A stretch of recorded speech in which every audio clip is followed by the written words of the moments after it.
The views and opinions expressed on any program are those of the producers and/or the persons appearing on the program, and do not necessarily reflect the views and opinions of FRC Media, Bristol Community College, or the City of Fall River.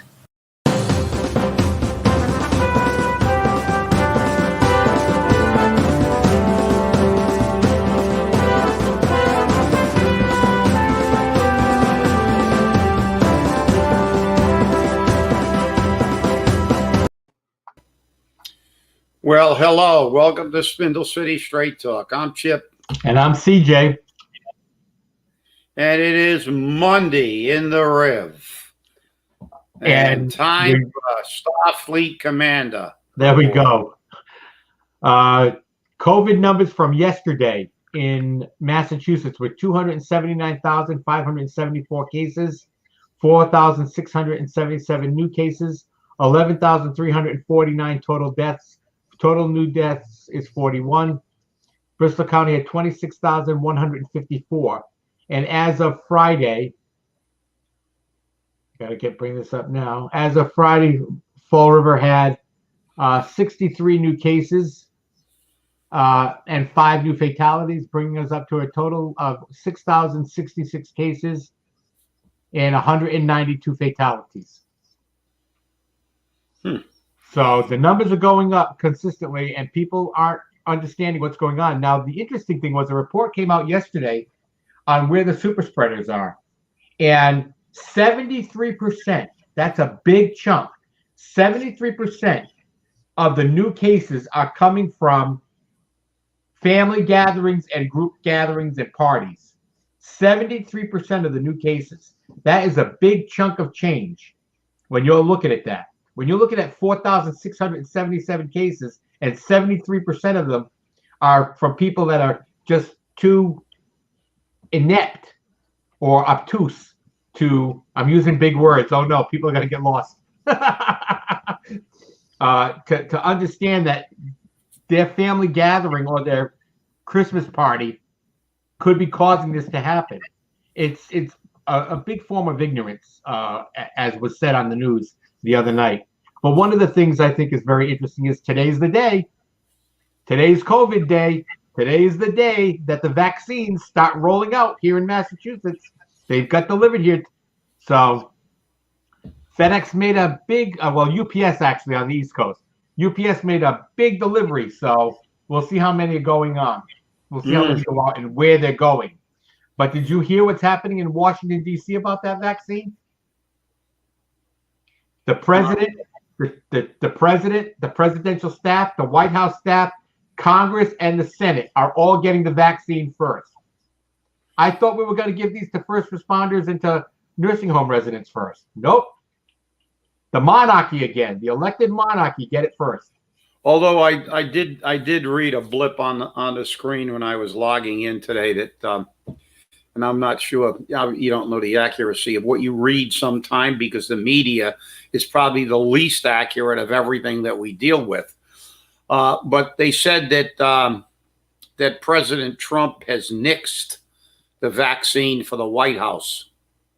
He said no, give it to the elderly and the first responders, which would be the logical, at least part of the logical thing. If we get back to that stat of 73%, you might as well, it's close enough to 75 to round it up and say basically what that means for people who don't know their fractions is that 3 out of every 4 cases, because that's 75%, 3/4.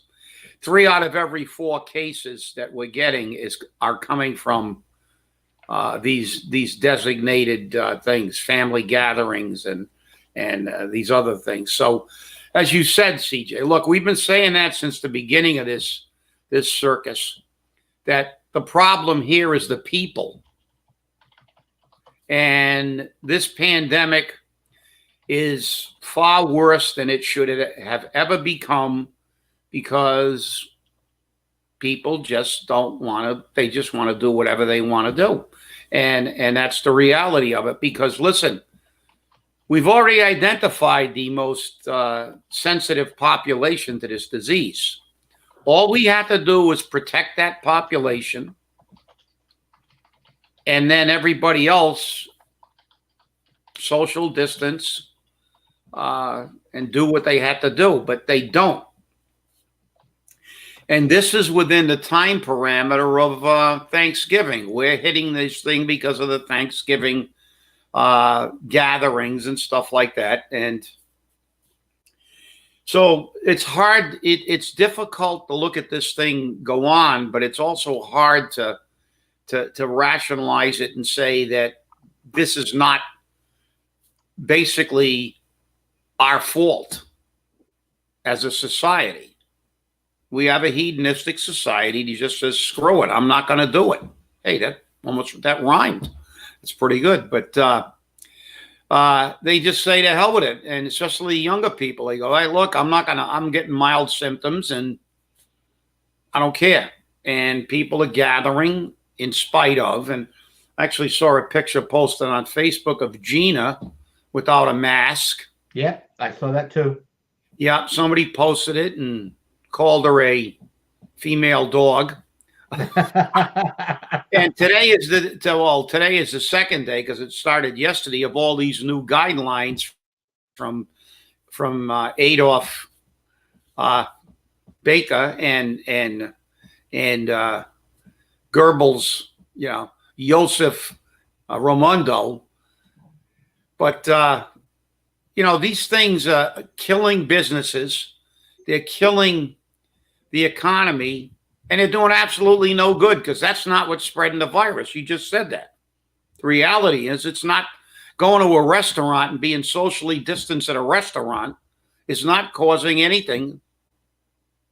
It is a very insignificant part of the spread. I mean, so I don't know. This is going to be, when this is all said and done and it's over, this will be, somebody has to write a book on how not to deal with the pandemic.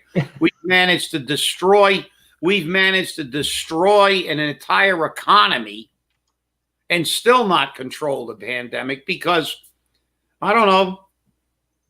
I don't see 73% of the cases coming from restaurants, whether it's indoor or outdoor dining. You can go and shop with 500 people at Walmart, but you can't go to a restaurant that's got 1/3 of its booths removed and be socially distanced. This is just ludicrous. So, well, you're gonna love this. What? The Herald News just posted, and I want to be sure I see this properly, that Jason Burns may be running for mayor. Fall River Firefighters Union head Jason Burns steps down, considers run for mayor. Fall River Firefighters Union head Jason Burns has confirmed he is considering a run for mayor.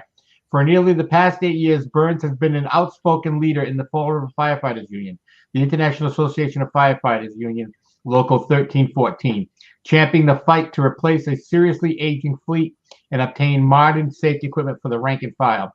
At the end of the month, he'll pass the role on to Lieutenant Joseph Hetzler to concentrate on his family, the occupation he loves, and a possible foray into politics. This isn't the first time Burns has considered a run for office. In 2018, he took out nomination papers to run against State Rep Carol Fiola for her Bristol 6th District seat, but ultimately changed his mind after speaking with people at a higher level in the firefighting union, he told the Herald News. So there you go. Already, it's not even 2021 yet, and already we got people turning around. So, well, that's not the only name being bantered, but obviously there's a little kind of conflict in that statement. You're taking time off to spend with your family, and you're going to run for political office. There's nothing more time-consuming than running for political office, and I know that firsthand, because I never ran for political office, but my neighbor did, as you well know, CJ. Ed Lambert's parents own the properties that are on. Actually, they live on a property that's on my the west side of my property line, and also one on the east side. And Eddie Lambert lived on the east side for a while till he moved down to Swindell's or something. But Eddie Lambert lived there, and I saw how little time he spent at home, not only when he was campaigning, but after he got elected with political things, holding a higher political office. Not that the mayor's being the governor of the state or a thing. Holding political office is a very time-consuming thing if you want to remain in political office. So, well, hey, everybody makes the decision it's best for them, and everybody has a right to run.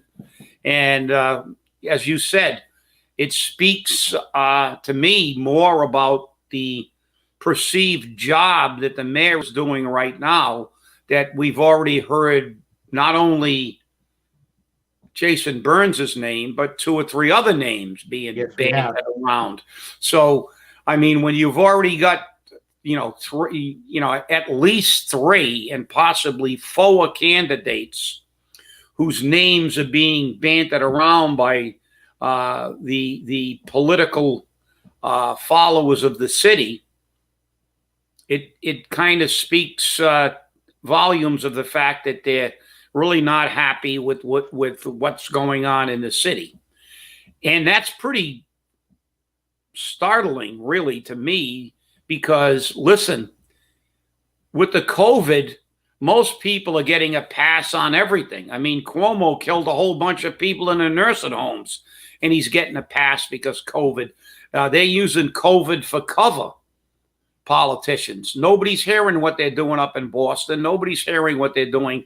Everybody's talking about the COVID and the vaccine, and at the expense of paying attention to what they're really doing behind the scenes to represent we the people. So this is, but we knew this a while ago. We knew that he had reached out to people, and he's done this before, and obviously, he has every right to do it. We defended Hetzler's right to stay on a school committee because that's the society we live in. You have every right to run for office and every right to hold office, and we'll see what happens, I guess. Well, interestingly enough, this is over the weekend. This has made big fodder on all social media, and Jason Burns made a point to bring this up. One of the first items on the city council agenda, not the committee on finance, but the city council agenda, is, dear honorable council members, please find attached a salary rate change for the position of director of community maintenance, which I will be including in Mr. Perry's contract award. The change includes an increase in Mr. Perry's salary of $5,000 for the 12/4/2020 to 12/3/2021 contract year, and an additional $5,000 for 12/4/2021 to 12/3/2022 contract year. Mr. Perry's base salary currently is $99,470. Your approval of this confirmation or ordinance modification is respectfully requested. And you'll notice he said he's looking for an ordinance modification. That's because the current ordinance, I believe, caps the salary at $98,000. Shall be no more than $98,000. But John Perry is receiving $99,400. I don't have anything against John Perry getting a pay raise. I do have a problem when the city's screaming poverty and they're saying they don't have any money, that we're going to start giving away pay raises. And we're taking away stipends from people like Laura Ferreira and Nancy Smith, who come in after hours and take minutes at board meetings. But they're not to be paid for that? I'm sorry, that's just wrong. That's just wrong. And here we go again. We're going to take money from the rank and file and give it to management. And the heck with the rank and file. This is the way this works. Yeah, and if you look at that pay raise, that's a pretty substantial pay raise. So yes, it is. It's more than any 1 or 2% pay raise that most of the unions get. exactly. And when you consider the firefighters union hasn't had a contract for 18 months, we got a problem. We got a serious problem. Well, we've always had a problem in this city going back decades. When the New Bedford Standard Times article came out and said if you're an administrator, work in Fall River, if you're an employee, work in New Bedford, because the administrators get treated differently. And obviously being somebody who had to fight for every nickel and penny in every contract, while we were watching giant pay raises going to political hacks who got jobs without very much qualification. And this isn't an aspersion cast at John Perry. I don't know John Perry, but that well, if at all. But the fact is that, fair is fair. There should be equity. There should have been a pay freeze a long time ago throughout everything, not only just for the employees. The employees are fighting for contracts. They're going without contracts. They're going to work every day, not only firefighters and police, but everybody, people at City Hall being exposed to hundreds of people with the COVID and doing their jobs. And as I said, I remember an individual had a healthcare problem, had to retire. She made so little money that she couldn't afford to live. Had worked for the city for 20 some years, was making 30 some thousand, and somebody's getting 1/3 of her salary as a pay raise over 2 years. So it's wrong, but that's the way it is. As you said, the monarchy is treated differently. The monarchy will get to go to the hair salons. The monarchy gets to go to Cabo on a private plane after they tell everybody that lives in their city to stay home. And, that's on us. We elect these nitwits. And guess what? We have to unelect them. The only way we're going to change this is make political office a temporary job. You want to serve your city? You want to be there, get a term or two, and go back to your real job. And then you'll represent the people, not your own political self-interest and the people who got you the political office when you want to make a career out of politics. So this is a problem that we see from the top all the way down to the lowest rung on the food chain, which is the cities and towns. We see politics as usual. And listen, I hate to say this because I fight for pay raises, but when I fought for pay raises, and we went in front of the JLMC twice and won, I had to look at a pay raise that fit into the economic condition of the city, because the first thing I had to prove was ability to pay. And I also couldn't ask for Newton salaries. We were at the bottom, and we had to inch our way up that ladder a little bit at a time. And nothing disturbed me more when I was in that position than fighting to get a small pay raise to move us up from 8th to 7th out of the 10 communities of our size, because this city's never got 2 nickels to rub together, and they use that as an excuse. And I had to prove they had enough nickels left. And our own mayor said, we're looking for nickels and dimes here. And giving out a pay raise like this, listen, the rents are cheaper in Fall River than they are in Boston. They're cheaper than they are in San Francisco. They're cheaper than they are because people don't make as much money. And I hate to say this, nothing irritates me more than when I see department heads and political appointees getting their salaries matched to places where no city employee is even within the universe of what their counterparts in those communities get. That is patently unfair. And it's been unfair for years. It's wrong. If the Fall River employees have to be 7th out of the 10 communities, our CFOs and our political appointees and our department heads should be 7th out of the 10 communities in our universe for their salaries also. If you want to pay them like people get for the jobs in Newton and Boston, well, pay everybody else in the city like they get paid in Newton and Boston. It's a simple matter of equity. It may be a simple matter of equity, but that would not meet the mayor's political goals, political ideology, or the political needs of the office and his political needs for re-election. So that's what drives that engine. Okay. The unions, while they argue for contracts, they're not getting a 5 or 10% raise. They're getting 1 or 2, if anything. I mean, I remember a contract where it was 001. That was way back when we were really broke, supposedly.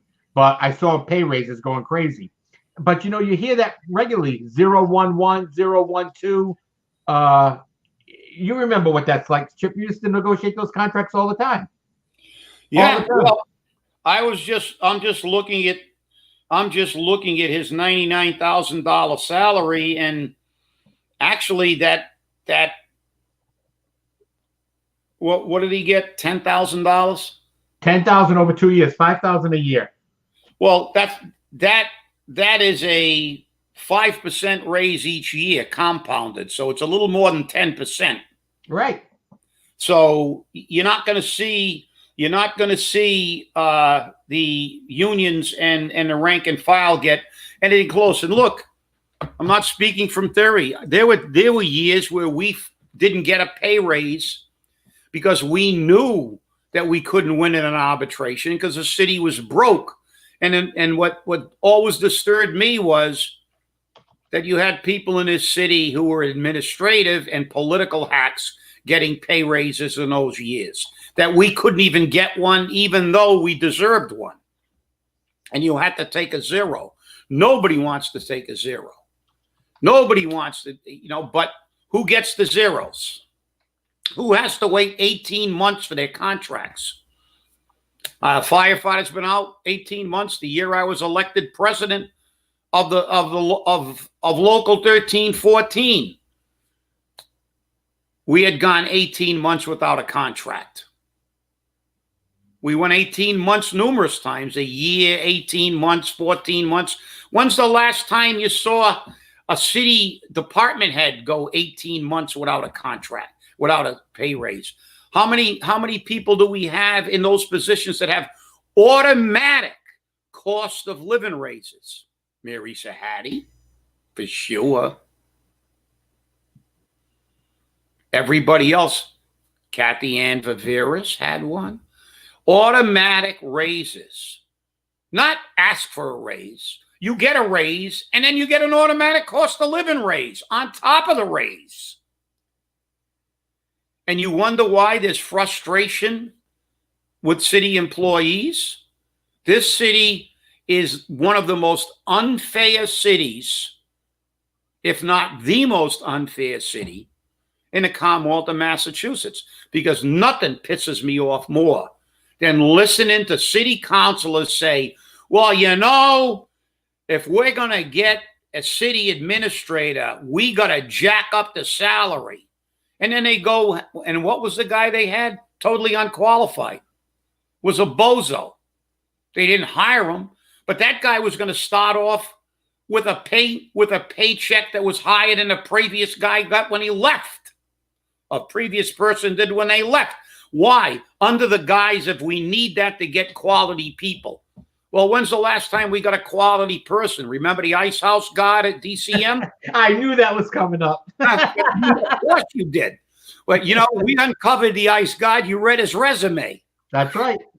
And how many other of these people? How about the almost new city administrator? Yep. We had his resume here. The fact is that yet these people, and look, to me, it's just a simple fact of being fair. If you're going to say, okay, we have to pay everybody like to get paid in Boston, pay everybody, but you can't do that. And it shows that it's even statutory. When you go to the JLMC, the Joint Labor Management Commission, when there's a contract impasse, they don't let you do that. I go in and I say, I want to get paid like Boston. You know what they tell me? Beat it. What are you, nuts? Fall River is in Boston. First, you have to prove they got money, which half the time is very difficult because they hide it so well, but we did. Secondly, you're only allowed to bring in cities of comparable size, and then you have to factor in their economic condition. So then you have your universe, but then you can't jump from 8th to above Newton first, because they'd say you can't do that, it'll bankrupt the city. But the city doesn't care if it bankrupts itself paying their friends. They just don't want to bankrupt the city by paying their employees. And let's hope that everybody who runs for mayor realizes this fact and says that we're going to have some kind of equity. And if you want to work in Fall River, it's cheaper to live in Fall River. Don't expect to get what you get in Newton. And when city councilors start supporting that crap about, well, we got to pay this person more. They negotiated a pay raise for somebody who hadn't even been hired yet. What about starting out at a lower salary and having a ladder as you prove yourself in your job? No, let's start them at a higher salary because that's what we need to get good people. And look what they hire. It's just a con. It's like being in a carnival. So I got a ring toss game. You want to play? Yeah. The basketball. Sometimes I think the way they get pay raises is they take a dart and they throw it at the dartboard, and wherever it lands, that's the pay raise. Isn't it amazing that they tried to take our health care away because we were so broke, and now they're throwing around pay raises for people like this? I wrote about that in the Weekend Flush. I know. I put that in the Weekend Flush. I know. So it's not like I'm going to let people forget, because guess what? There's no way we're going to let you forget. And you need to remember that. And you need to hold your politicians accountable, people. Remember that. Remember that when they turn around and say, well, we need more money for taxes. We need more money for fees because we're broke. Well, you're broke because you're giving away $10,000 pay raises. And I like John Perry. I know John Perry. John Perry and I talk. You know, we've had difficulties. We don't know difficulties together, and we've worked them out. We've never taken anything personally. And I like his professionalism. But at the same time, when the mayor is already violating city ordinance, you've got an issue. You've got an issue. This shows you that the ordinances, which are the city's laws, don't apply to the elected monarchs. And this is the worst thing in the world. This is why they do what they want. That's why we have multiple people serving on multiple boards and commissions, even though our charter says you can't. But is the mayor addressing that? No, because those multiple people are his allies. They're going to vote the way he wants them to vote. And this shows you how corrupt this administration is. A lot of people have said to me, this administration is more corrupt than the Jazel Career administration. And I couldn't believe it when they said that. But you know what? It's getting to be interesting. Speaking of Jazel, while we're down to our last couple of seconds, we're going to be at hearings at 11 o'clock, you and I.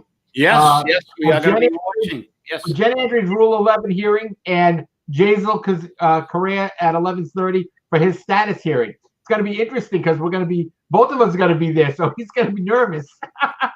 That's right. Well, we will be watching. But quickly, we got a few seconds. But see, John Perry's a classic example. Here's a guy that's worked in DCM most of his adult life, and they finally got around to giving him the job after going through how many, 2 or 3 incompetents who they wanted to pay even more. This is the problem. You had a guy in the system that ultimately got the job. So, hey. Yep.